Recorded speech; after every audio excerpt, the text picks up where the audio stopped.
राजा दशरथ रामायण के एक ऐसे पात्र थे जो भाग्यशाली तो थे क्योंकि उनके पुत्र भगवान श्री राम हुए थे, लेकिन साथ ही अभागे भी क्योंकि उनके जीवन में अपने पुत्र के साथ रहने का सुख नहीं लिखा था। राजा दशरथ का जन्म महान कुल जिसे सूर्यवंशी, इक्ष्वाकु व रघुवंश के नाम से जाना जाता है, उसमें हुआ था। उनकी 3 पत्नियां थी व 5 पुत्र पुत्रियां। आज हम राजा दशरथ के जन्म से लेकर मृत्यु तक का वृतांत आपको बताएंगे। दशरथ का जन्म कौशल नरेश अज के घर में हुआ था। उनके माता पिता का नाम अज व इंदुमती था। बचपन में उनका नाम नेमी था, लेकिन बाद में दशरथ पड़ गया। दशरथ का अर्थ होता है 10 दिशाओं में रथ। दरअसल दशरथ जब युद्ध करने जाते थे तो वे अपनी रथ को सभी 10 दिशाओं में लेकर जा सकते थे व भयंकर युद्ध कर सकते थे, इसलिए उनका नाम दशरथ पड़ गया। अपने माता पिता की मृत्यु के पश्चात दशरथ कौशल देश के राजा बने जिसकी राजधानी अयोध्या थी। वे अत्यंत पराक्रमी व शक्तिशाली योद्धा थे जिन्होंने एक बार देवासुर संग्राम में देवताओं की ओर से युद्ध भी लड़ा था। जब दशरथ राजकुमार थे तब वे शिकार खेलने जाया करते थे। एक दिन जब वे सरयू नदी के किनारे शिकार कर रहे थे तब वहां पर श्रवण अपने बूढ़े व अंधे माता पिता को तीर्थ यात्रा करवाते समय विश्राम करने रुका था। दशरथ ने श्रवण को हिरण समझकर उस पर तीर चला दिया जिससे उसकी मृत्यु हो गई। अपने बेटे की मृत्यु से कुपित होकर श्रवण के माता पिता ने दशरथ को पुत्र वियोग में मरने का श्राप दिया व अपने प्राण त्याग दिए। जब दशरथ विवाह योग्य हुए तो उनका विवाह सर्वप्रथम मगध देश की राजकुमारी कौशल्या राजा Dasharath wife name in Hindi के साथ हुआ। उसके बाद उन्होंने 2 और विवाह किए जिसमें उनकी दूसरी पत्नी कैकेयी देश की राजकुमारी कैकेयी व तीसरी पत्नी काशी देश की राजकुमारी सुमित्रा थी। विवाह के कुछ समय पश्चात दशरथ व कौशल्या के घर एक पुत्री का जन्म हुआ जिसका नाम शांता था। वशिनी जो कि रानी कौशल्या की बहन व अंग देश की महारानी थी, एक दिन अपने पति राजा रोमपद के साथ दशरथ के महल में आई हुई थी। उनकी कोई संतान नहीं थी। ये देखकर दशरथ ने अपनी पुत्री शांता को उन्हें गोद दे दिया जिसका विवाह बाद में ऋषि श्रृंग मुनि से हुआ था। एक बार देवताओं व असुरों के बीच भयानक युद्ध चल रहा था। उस युद्ध में देव इंद्र राजा दशरथ से सहायता मांगने आए थे। तब दशरथ अपनी दूसरी पत्नी कैकेयी के साथ उस युद्ध में भाग लेने गए थे। दुर्भाग्य से युद्ध में दशरथ बुरी तरह घायल हो गए। तब कैकेयी ने ही अपनी समझदारी से दशरथ के प्राण बचाए व उनका उपचार किया था। रानी कैकेयी की चतुराई व कर्तव्यनिष्ठा से प्रसन्न होकर दशरथ ने उन्हें 2 वर मांगने को कहा।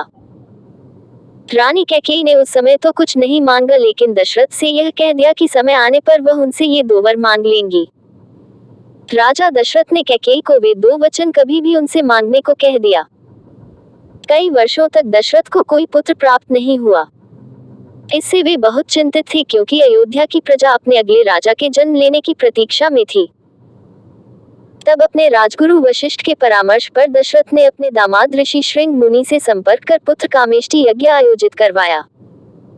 उस यज्ञ के फल स्वरूप ऋषि ने उन्हें एक खीर का प्याला दिया जिसे तीनों रानियों को खाना था। वह खीर का प्याला तीनों रानियों ने आपस में बांटकर खा लिया। पुत्र कामेष्टि यज्ञ के फलस्वरूप दशरथ के घर 4 पुत्रों का जन्म हुआ। इसमें उन्हें सबसे बड़ी रानी से श्रीराम प्राप्त हुए जो स्वयं भगवान विष्णु के अवतार थे। दूसरी रानी कैकेयी से उन्हें भरत तथा तीसरी रानी से 2 पुत्र लक्ष्मण व शत्रुघ्न की प्राप्ति हुई। कुछ वर्षों तक राजमहल में उनका लालन पालन करने के पश्चात दशरथ ने उनका विद्या संस्कार करके महर्षि वशिष्ठ के आश्रम में शिक्षा ग्रहण करने भेज दिया। जब चारों भाई अपनी शिक्षा पूर्ण करके वापस अयोध्या आ गए तो राजमहल में फिर से खुशी छा गई। दशरथ भी अपने सभी पुत्रों के चरित्र को लेकर बहुत प्रसन्न थे तथा अब अपने उत्तरदायित्व से मुक्त हो जाना चाहते थे। तब उन्होंने अपनी मंत्र परिषद बुलाकर विचार विमर्श किया कि अब उन्हें अयोध्या का राज सिंहासन अपने सबसे बड़े पुत्र राम को देकर संन्यास ले लेना चाहिए। उनके इस प्रस्ताव से सभा में सभी सहमत थे तथा राजगुरु वशिष्ठ ने भी इसकी आज्ञा दे दी। उस समय उनके 2 पुत्र भरत व शत्रुघ्न अपने नाना के घर कैकेयी गए हुए थे। दशरथ ने राम को बुलाकर अपना निर्णय सुना दिया जिसे श्रीराम ने भी पिता की आज्ञा मानकर स्वीकार कर लिया। राजा दशरथ ने अगले दिन श्रीराम के राज्याभिषेक की घोषणा पूरे राज्य में करवा दी। इस घोषणा से चारों ओर उल्लास का वातावरण छा गया, लेकिन मंथरा जो कि कैकेयी की सबसे प्रिय दासी थी, उसने कैकेयी को भड़का दिया तथा उसके पुत्र भरत को राजा बनाने को कहा।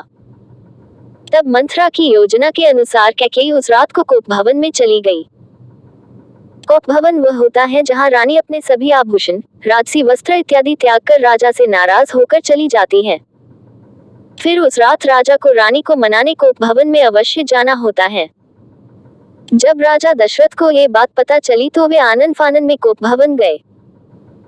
राजा दशरथ कैकेयी का ये स्वरूप देखकर अत्यंत डर गए तथा उनसे जो इच्छा हो वह मांगने को कहा। कैकेयी ने अपने वही 2 वचन मांगे जो उन्होंने देवासुर संग्राम में उसे दिए थे।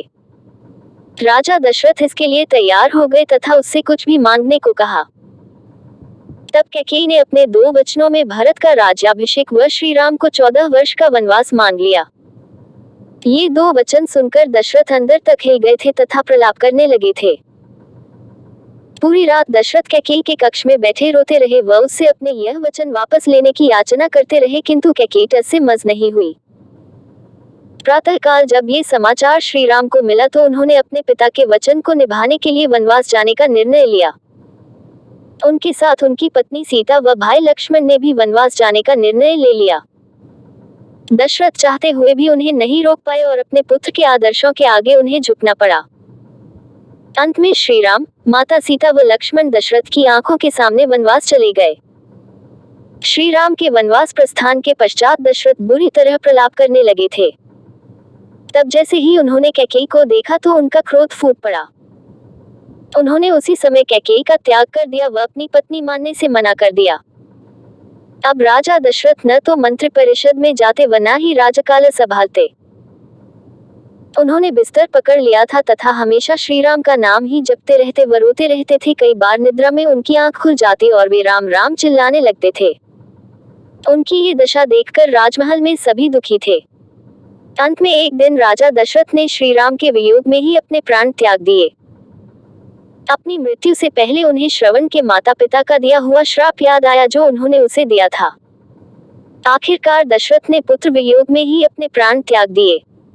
दशरथ की मृत्यु के पश्चात पूरी अयोध्या में शोक व्याप्त हो गया।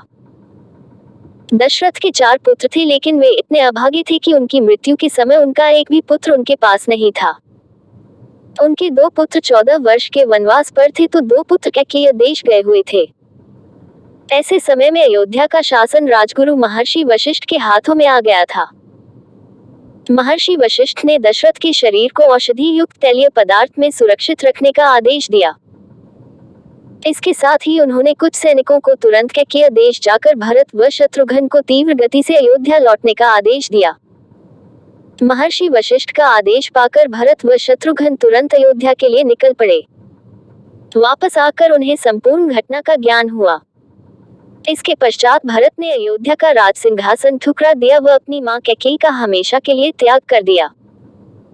उन्होंने विधिवत अपने पिता दशरथ का अंतिम संस्कार किया व श्री राम को वनवास से वापस लेने चित्रकूट के लिए निकल पड़े।